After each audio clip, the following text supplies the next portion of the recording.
meersan wax absan buu soo galay gooch cadeeda mar hadii la idinka caaso mar hadii la idinka caaso Soomaaliland dawlad ma mid ina bata ku wada hooban hil harti waa barateen hotelaba guuta malqa maydka day yaa kala soo noqday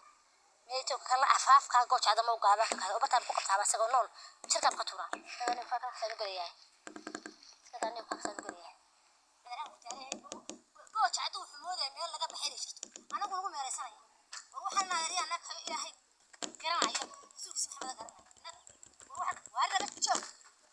xaasna saxabada hoobiyaha ku filan waxay inay wax dhiga qarmuunta Soomaaliya ku soo noqorlaaya gooch cadu waxay mooday meel laga baxay jirto gooch cadu waa shil laga golin buu wallahi meel warna wax meel qarmuunta xaasna waxay dhiga qarmuunta waa Soomaaliya ku soo hormaayay hooy harti wallahi waa ku hooyaysan billahi taala ku لا مركي لو دبي قال مويان سومالك سوق بس هو بريسك حتى شو هذا